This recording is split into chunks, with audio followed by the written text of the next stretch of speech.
Instead, she chooses the governor of Minnesota, who presided over the worst of the BLM riots, watched Minneapolis burn to the ground and seemed to be cheering it on half the time, and a governor whose chief accomplishment is putting tampons in the boys' bathroom in public schools. So I think this is great. So yesterday, Michael Knowles and Cenk Uygur had a debate over Kamala's VP pick, and Michael handed him a pretty brutal reality check, because while progressives are out here celebrating Tim Walz, saying, oh my gosh, he's such a far left guy, we are so happy, the sheer reality is that his stances, his radical record are easy attack vectors for Republicans, but Cenk Uygur, a man with very little actual political instincts, seems to disagree. So we're going to react to that today, folks. If you enjoy the content, be sure to hit that like button and subscribe if you are new. And without further ado, let's just get right into this, because we got a lot to react to and a lot to say. Let's do it. Right or wrong about that, identity politics is not going to be the strongest suit for a 78-year-old campaigning against a mixed-race woman. We all know that. Feels like 20 years ago. But until the Biden coup, this election was about global chaos, border chaos, and economic chaos. Trump now has 90 days to make sure it's not about Trump chaos instead. Here to debate all this is Daily Wire presenter and commentator Michael Knowles, the host of Emily Saves America, Emily Wilson, from the Democracy-ish podcast, Wajahat Ali, and the founder and CEO of the Young Turks, Cenk Uygur. Well, welcome to all of you. First of all, Cenk, let me go to you. I saw a euphoric post on X from you earlier, absolutely ecstatic that Kamala Harris had gone for Tim Walz. Why are you so pleased about this? Oh, I love it. And Piers, you've never been more wrong, and that's a tough thing. You know how I felt about Joe Biden, and I was right about that. And I'm going to be right about Tim Walz. He's a terrific pick for two reasons. Number one, he loves to fight, and he's a great fighter. So when he said, oh, we got a real estate baron and a venture capitalist telling us how the average guy should be, get out of here. J.D. Vance uses eyeliner. This guy's a football coach and a teacher. He barely got into politics in his 40s. He's terrific at fighting. Number two, all those progressive policies, you guys mentioned the trans issue. Go ahead, see how that turns out for you. DeSantis ruined his entire campaign running on that hateful ideology. But what you're leaving out is the awesome progressive policies that America loves that he passed. Paid family leave, abortion rights, red flag laws, closing the gun show loophole, free lunch for poor kids, free college for lower income Americans so they have a shot at this American dream. Those are all wildly popular. Please attack us on those. Come to Papa. Come to Papa. We're going to kick your ass with that stuff. So please make that mistake. Okay, wait, first of all, DeSantis did not ruin his presidential campaign talking about the trans issue. He ruined it because he was running against Trump and just didn't have nearly the it factor that he did. But on top of that, DeSantis won re-election by, I believe, a historic margin in Florida, close to 20 points, largely off of the culture war issues. But lastly, I would point out, who is attacking Tim Walz based on free school lunches? No, we're talking about his record on crime, on BLM, on illegal immigration. So that's a little bit of a straw man, but let's take a listen to Michael Knowles' response here. All right, let me go to Michael Knowles, who's the papa of the panel today. Michael, come to Papa. Apparently this is basically the new Messiah has just entered the race. Your thoughts? I'm so pleased to say I agree with Cenk. I'm so happy that Kamala Harris has selected Mr. Walz. I was afraid that she might choose Mr. Shapiro, though that would have posed a political problem because Mr. Shapiro is a member of an ancient nomadic tribe that many in the Democratic Party don't seem to like very much anymore, especially with the regional war and Israel and Gaza. That could have been a big problem for the Intifada wing of the Democrat Party. So she's got to ditch him. There was a chance that she would look at Mark Kelly. I thought Mark Kelly in Arizona would have been a really good choice, really tough for Republicans to run against.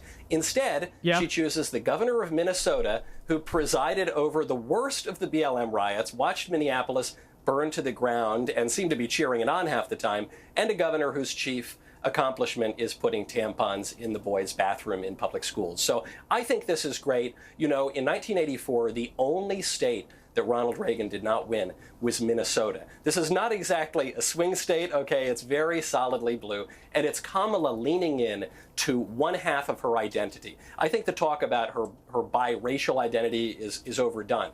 There's another schizophrenia in Kamala's identity. On the one hand, she's the most left-wing senator to the left of Bernie Sanders. On the other hand, she's the establishment pick, an empty suit who goes along with whatever the Democrats want. And so the question was, which Kamala are we going to get? Josh Shapiro would have been more her leaning into the establishment side, appeal to moderates, appeal to centrists. No, she's going all the way left. We'll see how that plays in Peoria. Yeah, I mean, Wajah, I'd imagine, well, I won't speak for you, but, well, hang on, let me bring in Wajah here. I mean, I'd imagine you're pretty happy about the fact it's now a very progressive ticket. But when Alexandria Ocasio-Cortez is tweeting how ecstatic she is about this ticket, exactly, does that not give you pause for thought that actually this might be just a gift to Trump, that he can now portray this as the most progressive left-wing ticket in Democrat history, and that could help him win? No, this is a gift to Democrats and a gift to democracy. This is America's prosecutor versus America's criminal. This is America's football coach versus America's weirdo who apparently might have... So basically just talking points or whatever.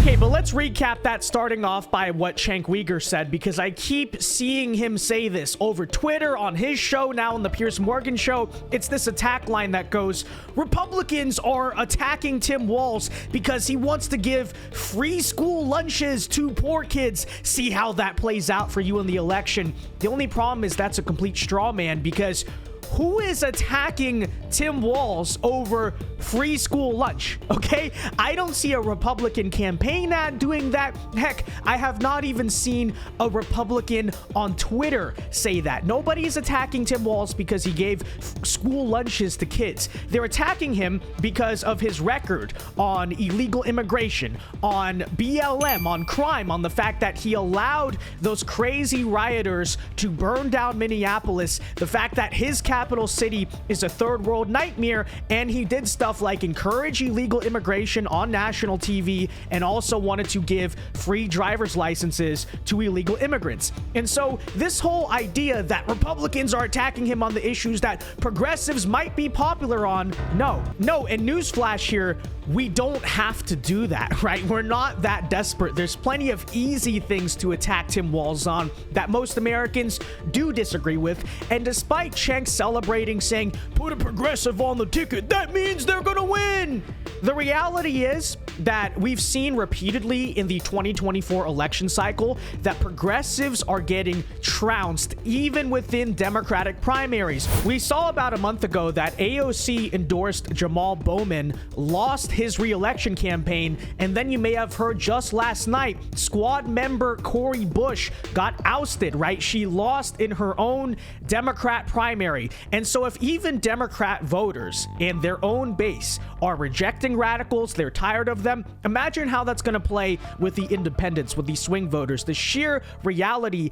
is, although Cenk might claim that progressives do so well in elections, that's just empirically not true. It has not been true throughout this entire election cycle. And as for the front of what Michael Knowles said, I think he made a lot of great points there, but he's absolutely right that Josh Shapiro, while he has a strong upside, right? It would have been good to have the governor of Pennsylvania. He's moderate. It's a swing state, whatever. He's right. Shapiro might have been too big of a liability when it comes to the Democrat base. You know, he's too pro-Israel. You got the Palestine protests. Okay, fair enough. But it still does baffle me a little bit why you would choose Tim Walz, a man who is just simply so easy to attack, right? He's on record saying such radical things. Even on a recent Kamala Harris campaign call, he was out there endorsing socialism. So I think Michael has a great point. Someone like Mark Kelly, who is a moderate Democrat, he's from a swing state, etc., but he doesn't have Josh Shapiro's liabilities and personal scandals,